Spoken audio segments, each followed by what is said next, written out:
আসসালামু আলাইকুম। সবার আগে বাছাই করা 10টি আন্তর্জাতিক খবর জানিয়ে দেব। প্রথমেই থাকছে শিরোনাম। তবে তার আগে অনুরোধ থাকবে ভিডিওটিতে একটি লাইক দিবেন।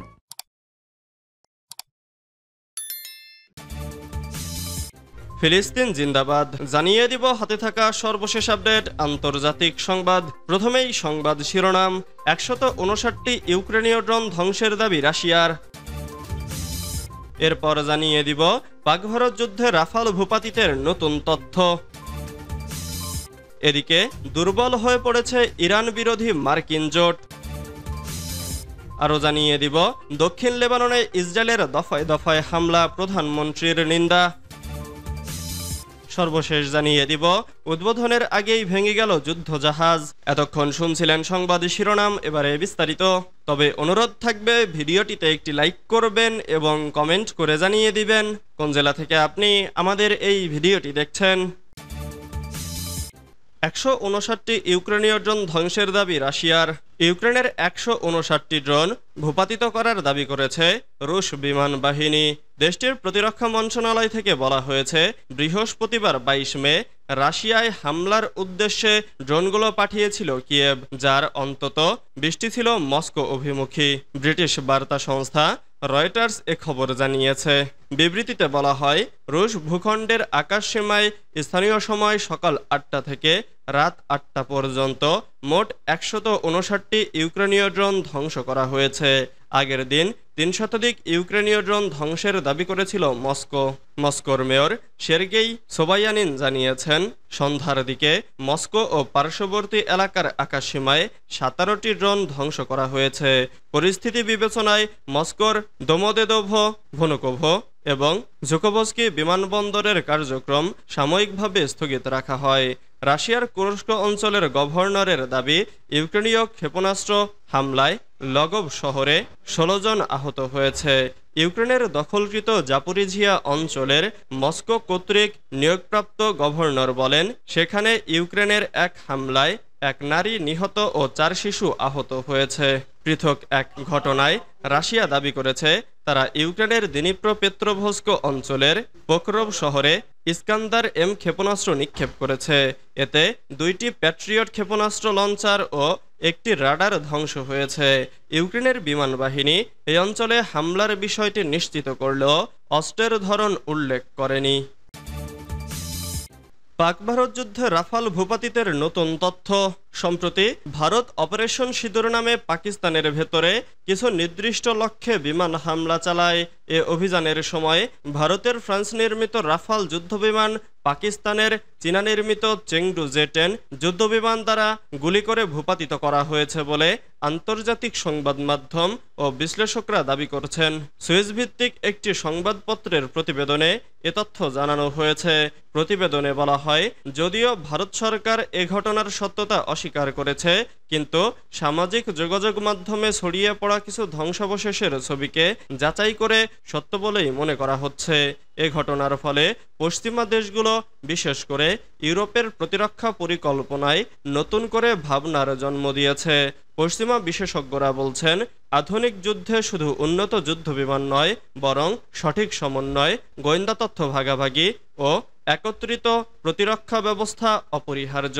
অভিযানে ভারত একাধিক ধরনের বিমান ব্যবহার করলেও রাফাল যুদ্ধবিমানকে প্রয়োজনীয় সহায়তা দেওয়া হয়নি।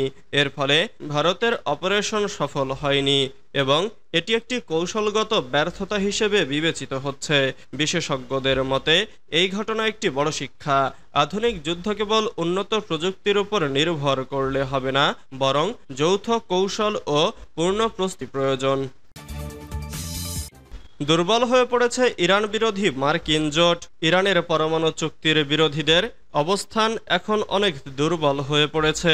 যুক্তরাষ্ট্রের প্রভাবশালী গবেষণা প্রতিষ্ঠান কুইন্সি ইনস্টিটিউট বলছে, এ বিরোধিতা এখন মূলত কিছু রক্ষণশীল রাজনীতিক ও ইসরায়েলপন্থী গোষ্ঠীর মধ্যেই সীমাবদ্ধ।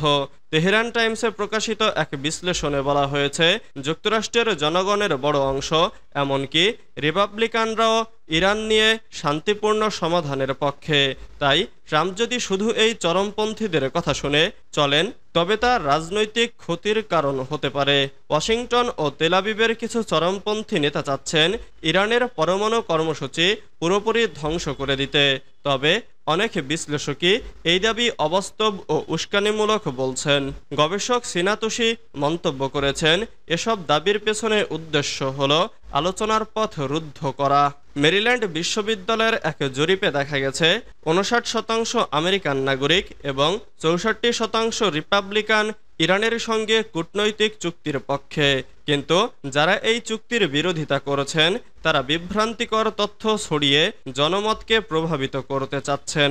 ট্রাম্পের ঘনিষ্ঠ কিছু প্রভাবশালী ব্যক্তি যেমন স্টিভ ব্যানন, মার্জরি টেলর গ্রিন এবং টাকার কার্লসন ইরানের বিরুদ্ধে যুদ্ধে যেতে চান না। তাদের মতে এই সংঘাত যুক্তরাষ্ট্রের জন্য বড় বিপর্যয় ডেকে আনবে। সৌদি আরব সহ যুক্তরাষ্ট্রের অনেক মিত্র যারা আগে ইরান বিরোধী ছিল, এখন ইরানের সঙ্গে শান্তিপূর্ণ আলোচনা চায়। বিশেষজ্ঞরা বলছেন, আঞ্চলিক স্থিতিশীলতা রক্ষার স্বার্থেই তারা এই অবস্থান নিচ্ছে। বিশেষজ্ঞদের মতে ট্রাম্প চাইলে এমন একটি চুক্তিতে পৌঁছাতে পারেন যা ইরানকে নিয়ন্ত্রণে রাখবে। তবে সেটা হতে হবে ইরানের পুরো কর্মসূচি ধ্বংসের দাবি ছাড়াই। যুদ্ধবাজ গোষ্ঠীগুলো ভুল তথ্য দিয়ে এ সম্ভাবনাকে বাধাগ্রস্ত করছে। দক্ষিণ লেবাননে ইসরায়েলের দফায় দফায় হামলা, প্রধানমন্ত্রীর নিন্দা। দক্ষিণ লেবাননে ইসরায়েলি হামলার তীব্র নিন্দা জানিয়েছেন প্রধানমন্ত্রী নওয়াব সালাম। এছাড়া নভেম্বরে লেবাননের হিজবুল্লাহর সাথে সম্পাদিত যুদ্ধবিরতি মেনে চলতে ইসরায়েলের ওপর চাপ সৃষ্টির জন্য আন্তর্জাতিক সম্প্রদায়ের প্রতি আহ্বান জানান তিনি। বৃহস্পতিবার ২২ মে প্রতিবেদনে এ খবর জানিয়েছে সংবাদ মাধ্যম আল জাজিরা।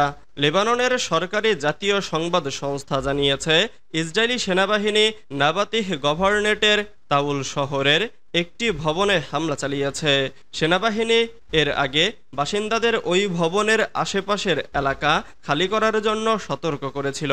ভবনটি হিজবুল্লাহ ব্যবহার করত বলে জানা গেছে। এদিকে লেবাননের সংবাদ মাধ্যমগুলো দেশটির দক্ষিণে অবস্থিত সৌজদ তুলিন, সাবান্না এবং রিহান পর্বতমালা শহরেও ইসরায়েলি বাহিনীর বোমাবর্ষণের খবর দিয়েছে। এক বিবৃতিতে প্রধানমন্ত্রীর কার্যালয় জানিয়েছে, ইসরায়েলি হামলাগুলো এমন এক বিপজ্জনক সময়ে এসেছে যখন শনিবার লেবাননের দক্ষিণাঞ্চলীয় জেলাগুলোতে পৌর নির্বাচন হওয়ার কথা রয়েছে। প্রধানমন্ত্রীর কার্যালয় এক বিবৃতিতে বলেছে, ইসরায়েলের এই হামলা নির্বাচন অনুষ্ঠান এবং লেবানন ও লেবানিজদের সুরক্ষার জন্য রাষ্ট্রের প্রতিশ্রুতিকে ব্যাহত করতে পারে। বৃহস্পতিবার ইসরায়েলি সামরিক বাহিনী জানিয়েছে, তাদের বাহিনী দক্ষিণ লেবাননের রাব এল থালাথিন শহরে হিজবুল্লাহর অবস্থান লক্ষ্য করে বেশ কয়েকটি হামলা চালিয়েছে এবং একজন যোদ্ধাকে হত্যা করেছে। উদ্বোধনের আগেই ভেঙে গেল যুদ্ধজাহাজ। অপারেশন শুরুর আগেই বড় ধরনের দুর্ঘটনার মুখে পড়েছে উত্তর কোরিয়ার নেতা কিমের স্বপ্নের বিশাল যুদ্ধজাহাজ। বৃহস্পতিবার সেদেশের রাষ্ট্রীয় গণমাধ্যম জানিয়েছে, নতুন একটি নৌ ডেস্ট্রয়ারের উদ্বোধনী অনুষ্ঠানে গুরুতর দুর্ঘটনা ঘটেছে। এ ঘটনায় দায়ী কর্মকর্তাদের বিরুদ্ধে কঠোর ব্যবস্থা নেওয়ার হুমকি দিয়েছেন প্রেসিডেন্ট কিম। রাষ্ট্রীয় বার্তা সংস্থা কোরিয়ান সেন্ট্রাল নিউজ এজেন্সি জানায়, বুধবার পূর্বাঞ্চলের চংজিন বন্দরে ৫,০০০ টনের একটি নতুন ডেস্ট্রয়ারের উদ্বোধনী অনুষ্ঠানে গুরুতর একটি দুর্ঘটনা ঘটে। এ সময় উপস্থিত ছিলেন দেশটির নেতা কিম জং উন। প্রতিবেদনে বলা হয়, জাহাজটির নিচের অংশের কিছু অংশ ভেঙে পড়ে, যার ফলে পুরো যুদ্ধজাহাজটির ভারসাম্য নষ্ট হয়ে যায়। কিম এই ঘটনাকে সম্পূর্ণভাবে অসাবধানতার ফল এবং অপরাধমূলক কর্মকাণ্ড বলে আখ্যা দিয়েছেন এবং দায়ী কর্মকর্তাদের বিরুদ্ধে কঠোর ব্যবস্থা নেওয়ার হুমকি দিয়েছেন। তিনি সরাসরি জাহাজের কমান্ডিং ইউনিটের অনভিজ্ঞতা এবং অপারেশনাল ত্রুটিকেই দায়ী করেছেন। কিম জানিয়েছেন, এই দায়িত্বজ্ঞানহীন ভুল এর জন্য দায়ী ব্যক্তিদের শাস্তি আগামী পার্টি কেন্দ্রীয় কমিটির পূর্ণাঙ্গ সভায় নির্ধারণ করা হবে।